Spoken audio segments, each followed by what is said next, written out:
अमन उसरी साहब, राष्ट्रीय महासचिव राजेंद्र पाल जी और हम लोगों के एनईआर मेंस कांग्रेस के केंद्रीय अध्यक्ष अखिलेश पांडे जी और संरक्षक सुभाष दुबे जी, आप सभी का स्वागत करता हूं और सभी साथियों का स्वागत करता हूं डिफरेंट कैटेगरिकल एसोसिएशन से। हमारे क्रांतिकारी साथी जो लगभग 4 साल से front against NPS in railway के बैनर तले पूरे देश में रेल के अंदर बिना किसी मान्यता के एक क्रांति कर दी है, उन सभी का मैं बहुत ही हार्दिक स्वागत और अभिनंदन करता हूं। साथियों, मैं अभी सारी बातें सभी साथियों ने रखी है, लेकिन मैं अपनी बात बहुत शार्ट में और बहुत ही सटीक तरीके से रखूंगा। मैं ये कहना चाहता हूं, 2019 के पहले जब डॉक्टर साहब के नेतृत्व में हम लोगों ने northern railway employees union front against NPS in railway के नेतृत्व में जागरूकता शुरू किया, यही मानस प्रताप कर लोगों ने कहा कि मुझसे कहते थे कि अखिलेश जी आपको लगता है कि अब एनपीएस जाएगी, मैं नाम नहीं लूंगा, मैं नाम के साथ बोल सकता हूं।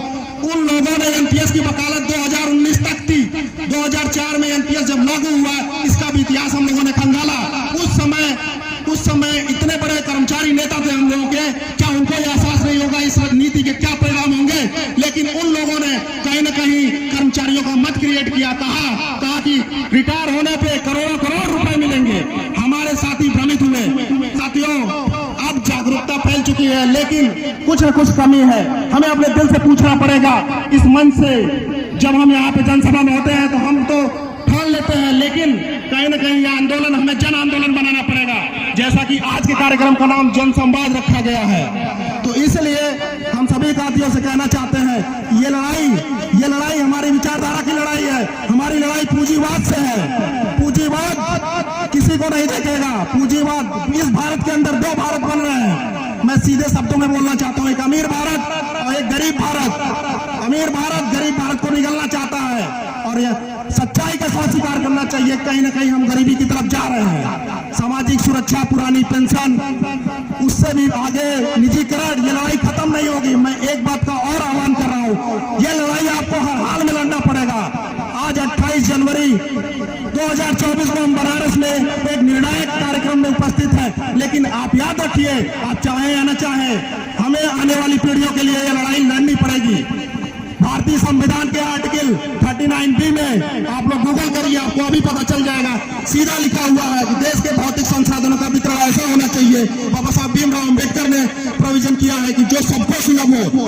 आप तमाम रिपोर्टों को देख लीजिए, जैसे हमारे जयंत साहब ने अभी बोला कि ईज ऑफ डूइंग बिजनेस ये एक छलावा है। ऐसे तमाम स्लोगन कहे जा रहे हैं जो हमारे लिए बहुत ही खतरनाक है, और हम आप स्वीकार करिए या न करिए। इसलिए हम एक ही नारा लगाएंगे कि दुनिया के मजदूरों एक हो। यह हमारी लड़ाई साझी लड़ाई है और इसमें सब पीछे जाएंगे। इसलिए सभी साथियों से मैं आग्रह कर रहा हूं कि इस कार्यक्रम को सफल बनाए और इस जागरूकता को जन आंदोलन बनाए। यह सिर्फ कर्मचारियों की लड़ाई नहीं है, ये मजदूरों की लड़ाई, किसानों की लड़ाई है, भारत के हर उस नागरिक की लड़ाई है जो इस खूबसूरत भारत जो 75 सालों में बना है उसको बचाना चाहता है। अगर हम ये लड़ाई आज नहीं लड़ेंगे तो बहुत देर हो जाएगी।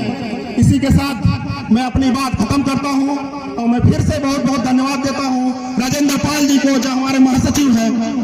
उन्होंने आज से 10 साल से इस जागरूकता अभियान को और रेलवे के front against NPS in railway के निर्माण में एक ऐसा मंच क्रिएट करने में जिसमें रेलवे के सभी कैटेगरिकल एसोसिएशन, हमारे अलारसा के साथी, AIRTU के साथी, सभी साथियों ने अपनी ऊर्जा दी है, अपना नेतृत्व दिया है, तब हम इस मंच पर पहुंचे हैं। लेकिन जब तक ओपीएस बहाल नहीं होगी, जब तक निजीकरण रुकेगा नहीं, तब तक हम शांत नहीं होंगे। अभी हमारे AIRTU के साथी राकेश वर्मा जी ने अपनी बात रखी, मुझे भी बहुत दुख होता है। मैं भी इंजीनियरिंग कैटेगरी से हूँ, हमारे साथी हैं ट्रैक मिंटर साथी, हर रोज रन ओवर की घटना आती है।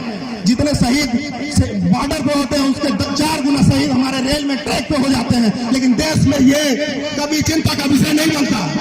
मैं कहना चाहता हूं साथियों, ये खुद हमें लड़नी पड़ेगी, ये हमारी लड़ाई है। और जहां तक रही बात मान्यता प्राप्त वालों की, मैं एक जिक्र करके आपको खत्म करना चाहता हूं अपनी बात को। 25 दिसंबर 2022 को लखनऊ के अंदर फ्रंट अगेंस्ट एनपीएस के नेतृत्व में कार्यक्रम हुआ और अलारसा यानी रेलवे मेंस कांग्रेस, AIRTU और तमाम categorical OBC SC ST association के साथियों ने वो ताकत दिखाई। उसके बाद दोनों मान्यता प्राप्त संगठनों को NJCA बनाना पड़ा। ये डॉक्टर साहब अखिलेश पांडे तमाम लोगों के नेतृत्व में संभव है। धन्यवाद साथी, मैं अपनी बात खत्म करता हूँ। धन्यवाद।